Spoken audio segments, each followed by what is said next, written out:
परमानंद संयुक्तम निर्विकारम निरामयम ध्यानहीनम न पश्यन्ति निज देहे व्यवस्थितम। कहते हैं आत्मा कैसा है, परमानंद से संयुक्त है। आत्मा में आनंद कहीं से नहीं आता, ना कोई परमात्मा डालता है। लेकिन हम देह को हमेशा गालियाँ देते हैं, जबकि देह एक ड्राइवर की भांति है। देह हमें पहुंचा सकता है, कहाँ पहुंचाएगा ये हमारे विवेक पर है। हम लोगों ने कहा भी है, बैराग भावना में पढ़ते हैं, जो संसार विशेष सुख होता तीर्थंकर क्यों त्यागे, काहे को शिव साधन करते संयम सो अनुरागे। लेकिन इस देह को छोड़कर संयम की साधना नहीं कि इस देह से ही संयम कराया, क्योंकि देह से ही संयम होता है। देह हम सिर्फ मात्र देह के संयम को संयम समझ लेते हैं। हमने संसार की बहुत निंदा की है, जबकि संसार में ही मोक्ष की प्रारंभ होता है। संसार से ही मोक्ष का प्रारंभ होता है, संसार से हटकर मोक्ष नहीं होता है। लेकिन हमने उन लोगों को सन्यासी समझ लिया जो बड़े उदास होते हैं, निराश होते हैं, बहुत उपेक्षित होते हैं। वो किसी से बोलना पसंद नहीं करते। वो सोचते हैं बोलने में पाप हो जाएगा, किसी से प्रेम करने में पाप हो जाएगा, किसी को कुछ देने लेने में प्रेम हो जाएगा और प्रेम पाप हो जाएगा। मैं कहती हूँ प्रेम पाप कहाँ से हो जाएगा। प्रेम तो जब उत्कृष्ट प्रेम होता है, जब सही प्रेम होता है, तो वो परमात्मा से होता है। हम संसार में सिर्फ विरोध करते हैं, संसार का बहुत विरोध करते हैं कि घर छोड़ो, मकान छोड़ो, परिवार छोड़ो, रिश्तेदारी छोड़ो, सब कुछ छोड़ो, सिर्फ अपनी आत्मा में ध्यान करो। लेकिन वो आत्मा का ध्यान उत्कृष्ट भूमिका में जाकर, यदि छोटा सा बच्चा जिसे पढ़ाया नहीं जाए और एमए की किताब दे दी जाए तो वो बच्चा पढ़ नहीं सकता। इसी प्रकार से जब तक हम शुरू की भूमिकाओं में प्रेम की सीढ़ियों से चलकर, प्रेम ये सिखाता है कि हे से प्रेम छोड़ो, लेकिन अच्छी चीज़ों से तो करो। इसका मतलब आदमी, आपने देखा कोई छोड़ने के नाम पर इस बात को सोचता है मैं सिगरेट छोड़ दूँ, मैं शराब छोड़ दूँ। मैं कहती हूँ छोड़ोगे कैसे, छूट जाना चाहिए तुम्हारी। तुम कोई जहर को देखकर त्याग करते हो क्या कि जहर है मैं त्याग करता हूँ। लोग कहते हैं अभ्यास कर रहे हैं हम संसार छोड़ने का। मैंने कि अभ्यास कर रहे हो, धोखा दे रहे हो किसी को। अभ्यास कैसे किया जाएगा, तुम्हें समझ में आ जाए कि जहर बस छूट जाता है। जहर तुम्हारे घर में आग लग जाए, फिर तुम कोई शास्त्र पुराण खोल कर देखते हो क्या कि अब पुराण में देखूं आग से बचने का क्या उपाय है। आग दिखना मात्र चाहिए, फिर छोड़ देते हो। जहर पता चलना चाहिए, फिर भूख से मर सकते हो, लेकिन खाकर नहीं मर सकते हो। बड़ी अच्छी बात कही है इरियापति स्तुति में कि जिस प्रकार से कि कोई आदमी भूखा हो लेकिन भूख से मर सकता है, जहर नहीं खा सकता है।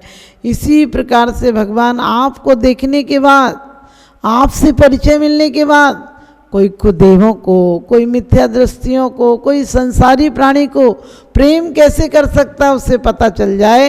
यह राग आग दहे सदा ताते समामृत से ये चिर भजे विषय कसाय अब तो त्याग निज पद भेये। हम कहते हैं हमने कसायों का त्याग किया। तुम कसायों का त्याग कैसे कर सकते हो। कसायों का त्याग का मतलब है तुमने जबरदस्ती अपने आप को रोका है, और रोका हुआ पानी बहुत विस्फोट से निकलता है। रोका हुआ बारूद बहुत इकट्ठा हो जाए तो किसी दिन विस्फोट हो जाता है। रोको मत, सिर्फ समझो, जागरण से मुक्ति मिलती है। हम छोटी छोटी बातों पर कहते हैं हमने ये त्याग दिया, हमने ये त्याग दिया। अरे तुम्हें समझ में आएगा फिर त्याग की क्या ज़रूरत पड़ेगी, फिर तो छूट ही जाएगा। छूटने का मतलब है समझ में आना।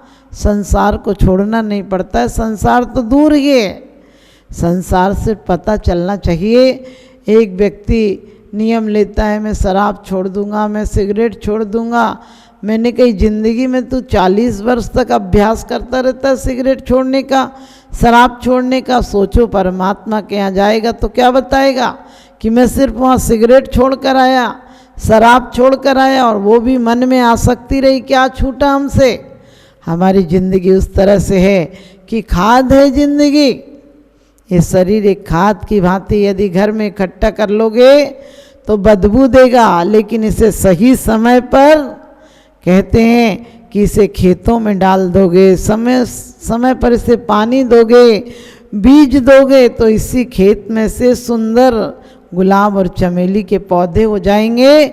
इसी में तुम्हें सुगंध देने के लिए पौधे हो जाएंगे, और पौधे तुम्हारी आँखों को भी आनंद देंगे, पौधे तुम्हारी घ्राण को भी सुगंध से भर देंगे।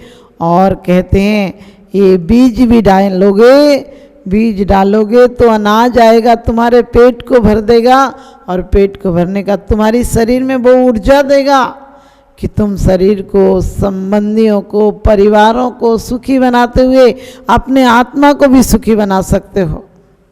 लेकिन हमारी हालत ऐसी है, हम परमात्मा के सामने ऐसे गिड़गिड़ाते हैं जैसे वो जानते ही नहीं हो। अगर वो सब जानते हैं तो ये भी जानते होंगे तू परिवार के लिए कितना पुरुषार्थ करता है, परिवार के लिए दुकान स्वयं करता है, क्योंकि तुझे पता है परिवार में पैसा आएगा तो सुख बढ़ेगा। तुम बेटी के ब्याह करते हो क्योंकि बेटी की ब्याह से तुम निश्चिंत हो जाओगे। बच्चों की शादियां करते हो, बच्चों को पढ़ाते हो, लिखाते हो, कितना काम करते हो उनके लिए, उनके स्वास्थ्य का ध्यान रखते हो कि ये स्वस्थ हो जाएंगे, शायद तुम्हारे घर में आनंद आएगा। लेकिन इनसे आनंद नहीं आता है। नहीं मिले थे तो थोड़ा बहुत आनंद की चाहत भी थी, लेकिन बताना जब तक बच्चे नहीं हुए थे कितने बच्चों की चाहत थी, पता नहीं बच्चे होते क्या परमात्मा था। इतनी चाहत तुमने परमात्मा की भी नहीं की होगी, इतने आंसू तुमने परमात्मा के लिए नहीं बहाए, इतनी दिल से, इतने दिमाग से, इतना पैसा तुमने परमात्मा के चरणों में कभी अर्पित नहीं किया जितना बच्चों के लिए किया। लेकिन बच्चे तुम्हें क्या देते हैं? सिर्फ उपेक्षाएं देते हैं, चिंता देते हैं, तुम्हारे धन पर अधिकार कर लेते हैं। फिर भी तुम बच्चों के लिए तो कमाई रहे इन बच्चों के लिए। अरे ये सोचा करो बच्चे भी पाल रहे हैं उस परमात्मा के लिए। ये ख्याल कभी मत करना कि बच्चों से तुम्हारा संसार चलेगा, बच्चों से तुम्हारा नाम चलेगा। अरे नाम तो परमात्मा की आराधना को अपना लक्ष्य बनाकर चलेगा। इसी संसार में लोग संसार को गालियां देते रहते हैं, मंदिरों में बैठे माला फेरते रहते हैं, हाथ में दाने घूमते रहते हैं, मन बाजार में घूमता रहता है, लेकिन कभी विचार करके देखा कोई पदार्थ में सुख नहीं, कोई पदार्थ में आनंद नहीं है। डल झील में रहने वाला व्यक्ति को क्या पता चलता है? वो तो कभी कभी सोचता होगा वहाँ का नाविक कि ये कैसे व्यक्ति है, इन्हें क्या आनंद आ रहा है। झील भी कोई देखने की चीज़ है, रोज रोज देखते देखते बोर हो गया। और इसी प्रकार से जल प्रपात पर एक ड्राइवर गया अपने मालिक के साथ, और मालिक ने कहा वाह क्या जल प्रपात है। उसने कहा क्या है? जल प्रपात में पानी है और पत्थर ही तो है, पानी पत्थरों पर गिर रहा है, और क्या है जल प्रपात? क्योंकि वो ड्राइवर रोज़ हर गाड़ियों को ले जाता था, इसलिए उसे जलप्रपात नहीं दिख रहा है। लेकिन आप कभी कभी गए हो इसलिए आपको जलप्रपात दिख रहा है। लेकिन संसारी प्राणी तो ड्राइवर से भी गया बीता है, रोज़ रोज़ वही खाना, वही जीना, वही परिवार, वही, फिर भी उबता नहीं है। उसी की उम्मीदें लगाए रहता, उसी की मालाएं बनाता रहता, उसी को अंदर से परमात्मा से भी मांगता तो वही मांगता है। परमात्मा को देखकर क्या सोचो, निरखो अंग अंग जिन वर के जासे झलके शांति अपार। जब परमात्मा को देखो तो एक अंदर से हुक उठना चाहिए, अंदर से प्यास, अंदर से ललक होना चाहिए कि बहुत हो गया, यही कब तक करते रहेंगे। लेकिन संसार से लड़ कर नहीं, झगड़ा करके नहीं, संसार से जागरण होना चाहिए कि ये भी ज़िंदगी में कभी विराम नहीं पाया तो अब वो ज़िंदगी जिएंगे, ज़िंदगी की सांसों को उन खेतों में डालेंगे जो बदबू नहीं, सुगंध देंगी, सुगंधी देंगी, हमारी आत्मा को आत्म सौरभ से भर देंगी। लेकिन नहीं, आदमी झूमता रहता है नशा में। कौन सा नशा है? मोह का नशा है, अपने पद का नशा है, प्रतिष्ठा का नशा है, परिवार का नशा है। ये नशा जब उतरते हैं तब तक बहुत देर हो जाती है, फिर कुछ करने लायक नहीं बचता है। जब तक है जो जवानी बिगड़ी घर बात बनाने, लेकिन और बिगाड़ता रहता है ये तो दिन रात, दूसरों का बुराई, उसको संकट में डालने की योजनाएं बनाता है। खुद जिएगा थोड़ा सा लेकिन दूसरों को तकलीफ कैसे देगा, और फिर मंदिरों में आकर झूठी प्रार्थना करते हो। मंदिरों में आकर लोग फूल चढ़ा जाते हैं। मैंने कहा जिंदगी को फूल बनाओ। अरे वो फूल तो चढ़े ही हुए थे, उनके प्राण और ले लिए तुमने। उन्हें लेकर क्या चढ़ा लिया? उन फूलों से शिक्षा ली होती कि परमात्मा मेरा जीवन भी ऐसा ही सुगंधित हो जैसे इसकी जड़ों से सुबास आ रही है। फूल टूटने के बाद भी दूसरे फूल आ जाएंगे, हमारी ज़िंदगी में तो एक फूल टूट जाए। ज़िंदगी का फूल हमने किसको मान रखा है? पद, प्रतिष्ठा, संपत्ति, प्रशंसा आदि को फूल मान रखा है। एक फूल जरा सा मुरझाने भी लगे बस हम मुरझा जाते हैं। तन उपजते अपनी उपज जान, तन नसते आपको नासमान। रागादि प्रगट ये दुख देन, तिन्ही को सेवत गिनत चैन। उनको ये सेवन करता है। शराबी की तरह हालत हो गई। एक शराबी बहुत शराब पी कर आया और ताला खोलने की कोशिश कर रहा था, तो पत्नी ने कहा क्या बात है, चाबी नहीं मिल रही है, तो मैं चाबी दूँ दूसरी? बोला चाबी नहीं, मकान को पकड़ ले जरा, मकान ज़्यादा हिल रहा है। आप समझ गए, मकान हिल रहा था कि खुद हिल रहा था? खुद हिलने का स्वीकार नहीं करना चाहता आदमी, तो ही लगती है उसको कि मैं आदमी कैसे हिल सकता हूँ। आचार्य भी कहते हैं पोथी पढ़ पढ़ जग मुआ, पंडित भया न कोय, 2.5 अक्षर प्रेम का पढ़े सो पंडित होए। तुम दिन रात कहते हो हम ये किताब पढ़ ली, वो किताब पढ़ ली। आचार्य बड़ी अच्छी बात कहते हैं कि सारा जीव अलग है और पुद्गल अलग है, यही सारे शास्त्रों का सार है। जिस दिन ये समझ में आ जाएगा उस दिन इसी संसार में, इसी परिस्थितियों में तुम्हारी मन स्थिति बदल जाएगी और तुम्हें हर जीव में, हर आत्मा में, एक इंद्रिय से लेकर परमात्मा तक में तुम्हें परमात्मा नजर आएगा। तुम किसका घात करोगे, किससे दुश्मनी करोगे? लेकिन हम हैं कि अपनी आँख नहीं खोलना चाहते हैं। हम डॉक्टरों के पास जाते हैं कि डॉक्टर साहब मुझे कुछ बता दो, दवाई बता दो। हम पंडितों के पास जाते हैं, हमें कोई वेद पुराण बता दो, कोई गाथाएं बता दो। हम संतों के पास जाते हैं, कोई आशीर्वाद दे दो। लेकिन अपने पास नहीं आते हैं जहाँ सारा खजाना छुपा पड़ा हुआ है। खजाने पर ही हम बैठे हैं, लेकिन क्या करोगे? खजाने के दरवाजे पर हम ताला लगा कर बैठे हैं, चाबी किसी को देना नहीं चाहते हैं। हम परमात्मा से भी मांगते हैं तो क्या मांगते हैं?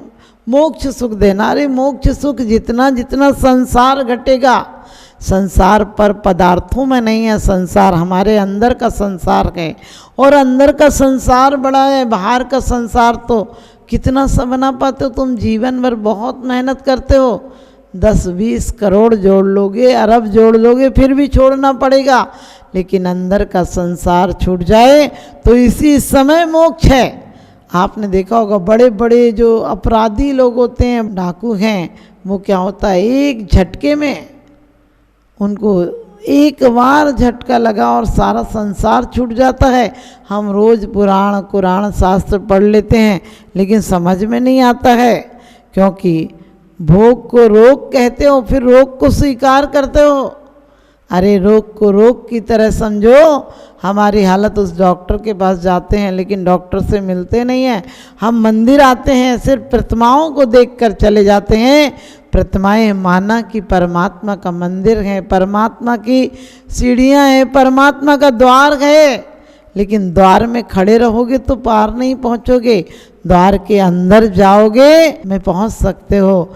हम केंद्र पर रहते हैं, हम शरीर की क्रियाओं को धर्म समझ लेते हैं।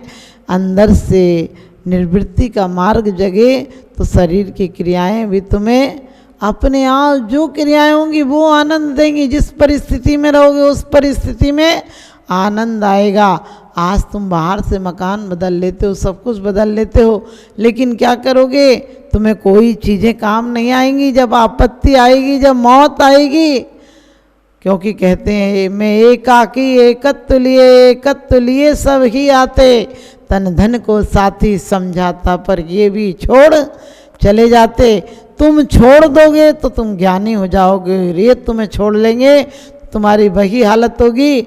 जो डकैत छीन ले तो बड़ा दुख होता है, और किसी को दान दे दो तो सम्मान भी बढ़ता है, तुम्हारी खुशी हो जाती, तुम्हारी जिंदगियां खुशियों से भर जाती हैं, तो तुम अपनी ज़िंदगी को खुशियों से भरना चाहते हो तो परों की, दूसरों की बैसाखियों पर मत चलो। दूसरों के कंधे पर हाथ लगाकर कब तक चलोगे? अपनी आँखों का उपचार कराओ, अपने अंदर की ज्ञान दृष्टि को जगाओ। एक बूढ़े बाबा जी एक डॉक्टर के पास गए और कहने लगे मुझे दिखता नहीं। डॉक्टर ने कहा तुम्हारी आँखों का ऑपरेशन करना पड़ेगा।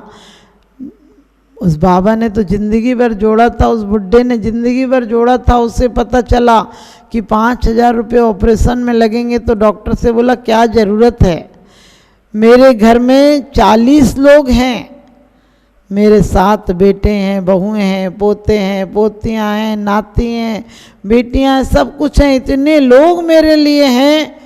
जब भी मेरे घर में थोड़ी सी दिक्कत आती है, मुझे दिखता नहीं है, तो सब बच्चे मुझे हाथ पकड़ पकड़ कर ले जाते हैं। डॉक्टर ने बहुत समझाया कि दूसरों की आंखें दूसरों की होती हैं। आप के घर में भले 40 लोग हैं, आपकी 80 आंखें हैं लोगों की, लेकिन आपकी 2 आंखों पे ना कम से कम एक ही आंख का उपचार करा लो, एक से थोड़ा दिखेगा। तो कहने लगा ज़रूरत नहीं, मुझे तो सारे लोग दिखा देते हैं, कुछ भी सुना देते हैं, मुझे क्या ज़रूरत है। और कहते हैं अचानक कुछ दिन बाद उस घर में आग लग गई। भयंकर आग थी, सबको अपनी अपनी बचाने की पड़ी थी, किसी को ख्याल ही नहीं आया। सब लोग आग को देखकर अपने आप को बचाने के लिए बाहर निकल गए, सड़क पर थे। लेकिन अचानक जब ख्याल आया तो बहुत देर हो चुकी थी। लोगों ने कहा अरे बाबा जी तो अंदर ही रह गए, उन्हें तो निकाल ही नहीं पाए। और बाबा जी आगों के लपटों के हवाले हो गए, जल गए, तड़प तड़प कर मरे होंगे। सोचो उस समय जब जल रहे होंगे कितनी याद आई होगी कि काश उस डॉक्टर की बात मान जाते। परिवार वालों की आंखों पर भरोसा नहीं करते, अपनी आंखें होती तो कहते हैं कि आज ये दिन नहीं देखना पड़ते, इतना तड़फना नहीं पड़ता, इतना पछताना नहीं पड़ता। तो हमारी और आपकी भी वही हालत है। हमने बहुत सारी बैसाखियाँ ले रखी हैं, बहुत सारे लोगों पर नज़र लगा रखी है, बहुत की लोगों की आँखों से हम देखते हैं, कभी राख की आँखों से, कभी तो परिवार की आंखों से, कभी धन संपत्ति की आंखों से अपने आप को देखते हैं। हमारी पहचान क्या है सोच कर देखना। एक चोर और अफसर को बाल काट दिए जाएं, कपड़े उतार लिए जाएं, तो पता नहीं चलेगा कौन चोर है कौन अफसर है, क्योंकि देखने में तो सब एक से ही हैं, सिर्फ वस्त्रों का फ़र्क है। हमारे और आपके ऊपर भी वस्त्रों का फ़र्क है। हम कब तक इन वस्त्रों से, इन परिचयों से, इन मकानों से, इन डिग्रियों से कब तक अपना परिचय बना कर रखोगे? एक दिन परिचय समाप्त हो जाएगा। अभी जाकर देखो कोरोना के हाल में क्या हाल मचा हुआ है। लाशें बदली जा रही हैं, लोगों को पता नहीं चल रहा है कौन किसकी लाश है।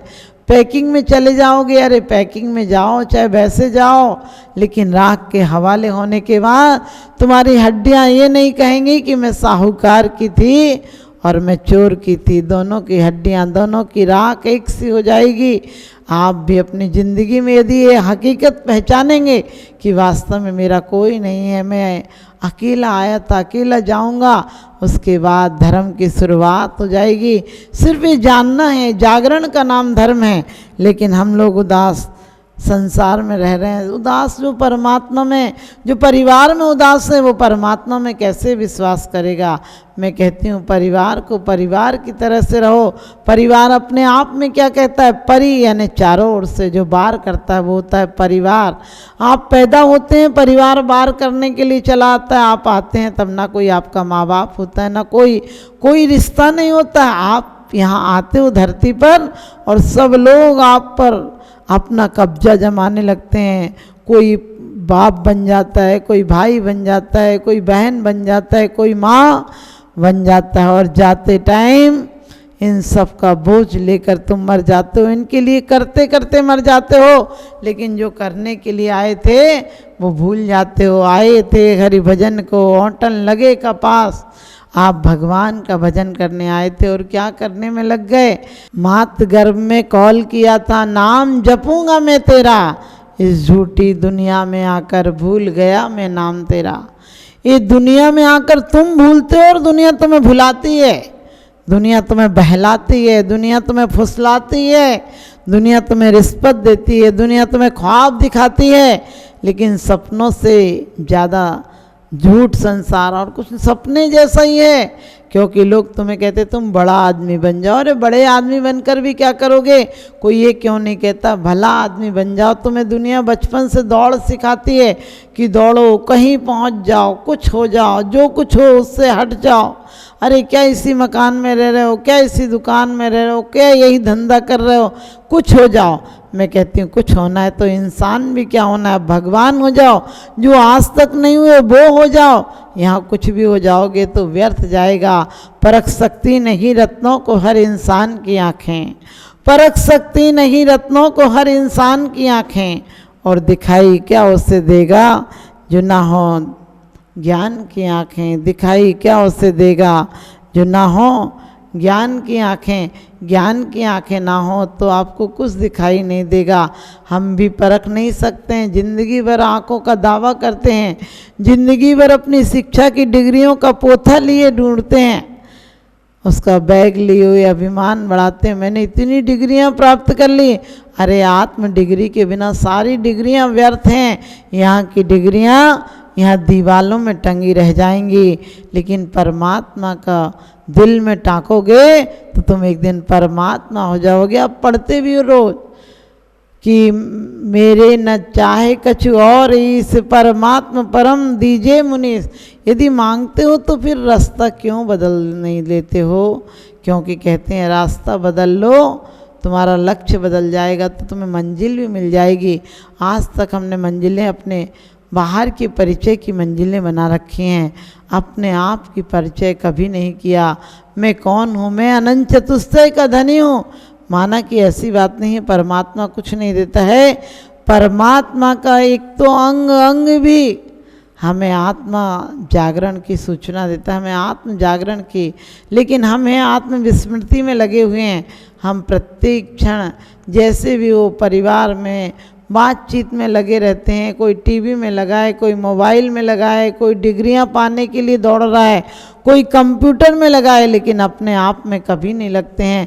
हम 10 मिनट बैठकर भी ये नहीं विचार करते हैं मैं कौन हूँ, कहाँ से अब आ रहा हूँ, जाना कहाँ, किधर को अब जा रहा हूँ।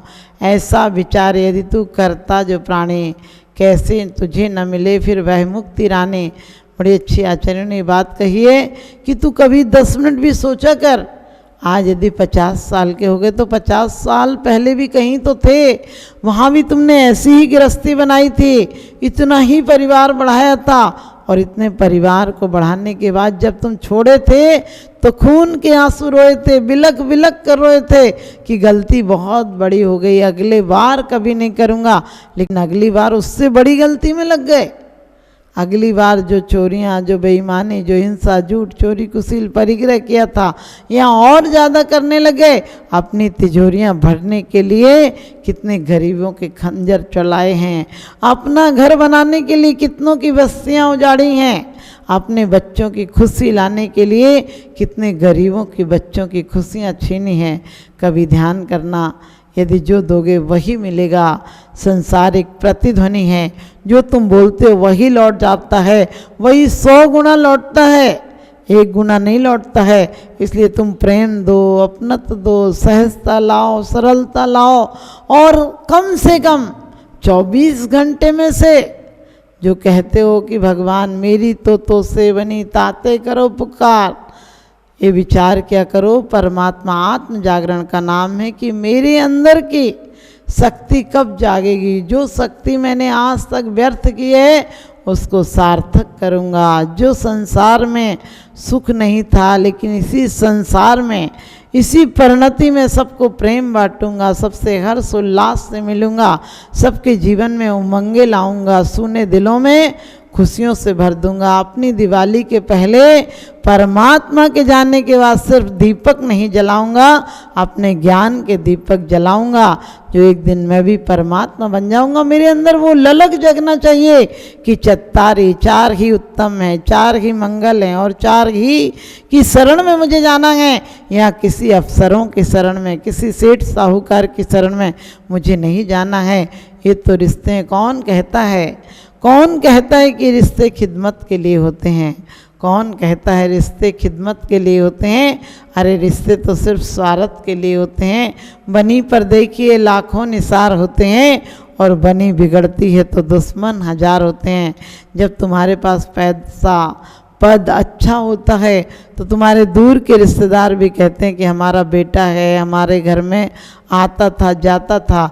और यदि तुम नालायक निकल जाओ, यदि तुम बदतर निकल जाओ, यदि तुम दुर्व्यसनों में पड़ जाओ तो सगा बाप भी कहता है कि मेरा उससे कोई लेना देना नहीं है, वो भी तुम्हें संपत्ति से बेदखल कर देता है।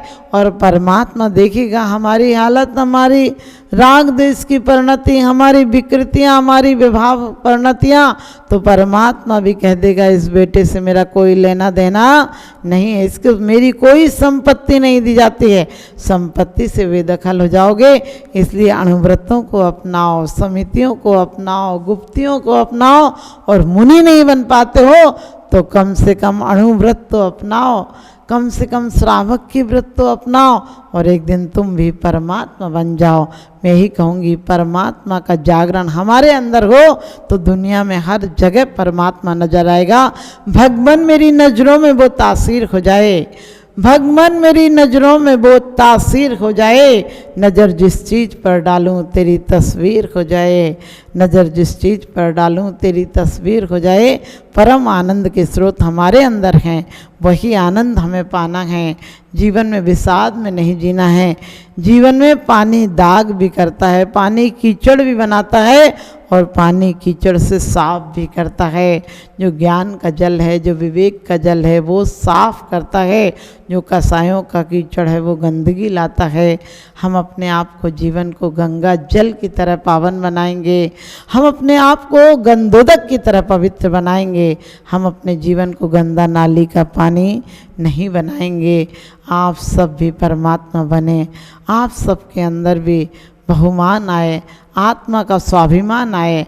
अपने देह का स्वाभिमान तो तुमने बहुत लाए हो, उसने अभिमान को पुष्ट किया है, लेकिन आत्म स्वाभिमान आए ताकि तुम भी एक दिन परमात्मा बन जाओ।